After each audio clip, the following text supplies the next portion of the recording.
Segundo bloque de Saber Ver, vamos a hablar ahora de la situación de las pymes en la ciudad de Bahía Blanca. El Centro Económico de Economía y Política Argentina ha hecho un estudio relevando la situación de las pymes únicamente en la ciudad de Bahía Blanca. Por eso está el señor Juan Cruz Lucero, a quien saludamos. ¿Cómo le va, Lucero? Buenas noches. Buenas noches. Muy bien.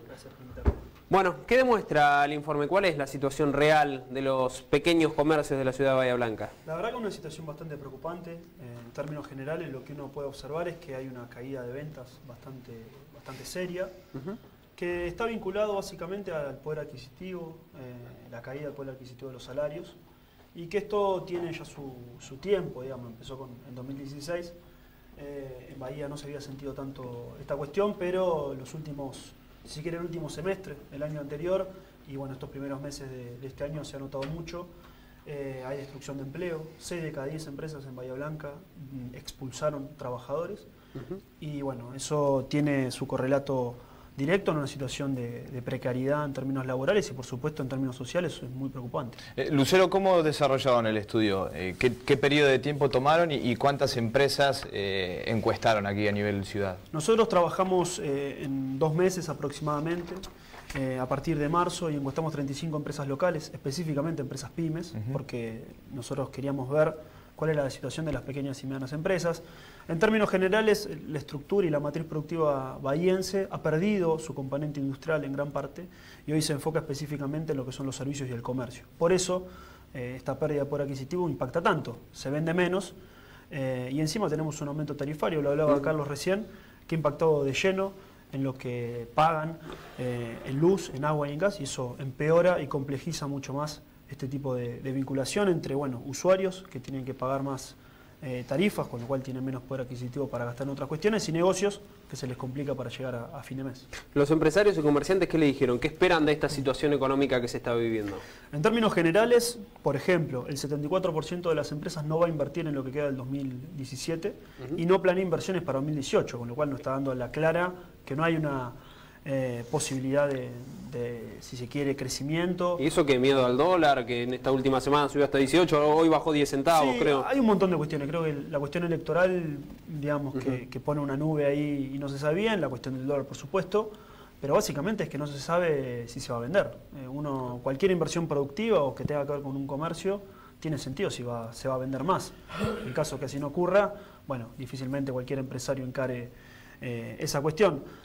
4 de cada 10 empresas pymes en Bahía Blanca plantearon que van a continuar en el sendero de los despidos. Eso me llamó la atención, el dato es el 40% planea seguir despidiendo personal en lo que queda del año. Claro, con lo cual nos hace pensar que la situación es mucho más conflictiva de lo que uno cree y casi el 50% de las empresas espera que las ventas sigan cayendo. Digamos, un panorama bastante complejo, que discute y hace entrar en discusión, de hecho desde el CEPA lo venimos trabajando, la cuestión de los despidos y el desempleo en Bahía Blanca.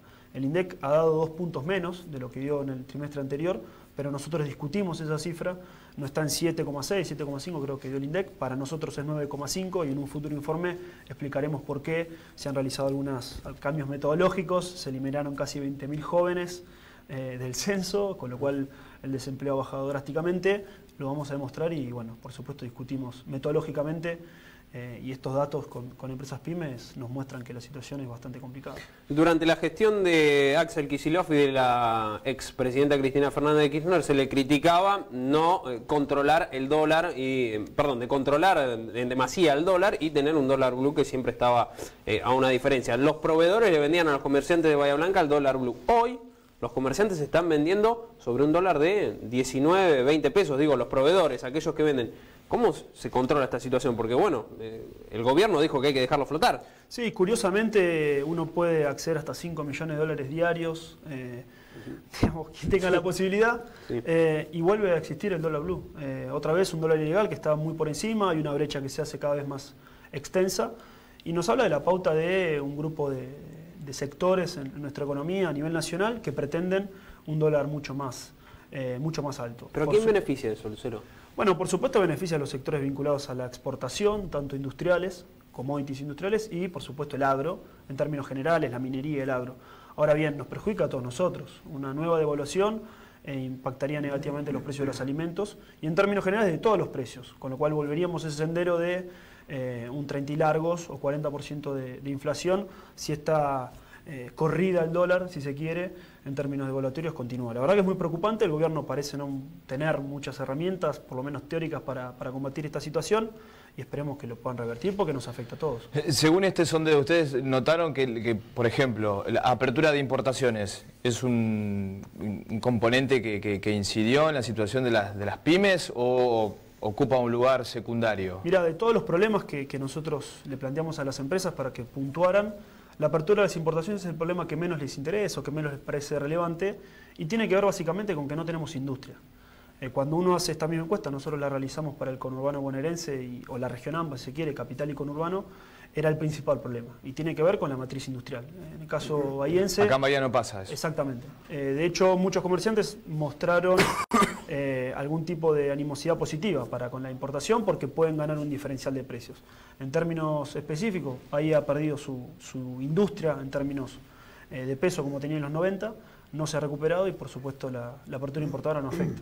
Lucero, hay algo que repiten los empresarios desde que, bueno, nosotros hemos empezado en esta profesión, aquello de pequeñas industrias también, y es el costo impositivo que genera el Estado para, por ejemplo, un salario. Que lo que se paga en un salario generalmente se paga entre un 40 y un 60% materia impositiva. Lo que dice el gobierno es, bueno, vamos a cambiar y vamos a tener una reforma laboral, pero nunca se escucha que dentro de esa reforma laboral se le otorgue algún beneficio a esas pequeñas empresas para decir, bueno, puedo seguir invirtiendo, puedo seguir teniendo empleados, pero el costo no me significa siendo mayor. Y al contrario, siempre termina siendo en perjuicio de los empleados y volvemos, en definitiva, siempre a la misma ecuación, empleados contra empleadores. Exactamente, y la verdad que es muy preocupante. Empezar a hablar otra vez de reformas laborales, flexibilización laboral es muy preocupante, porque no hace más que empeorar esta situación. Si estamos hablando que las pymes le están pasando mal, están vendiendo menos porque el salario no alcanza, imagínense si hay una reforma laboral, una flexibilización.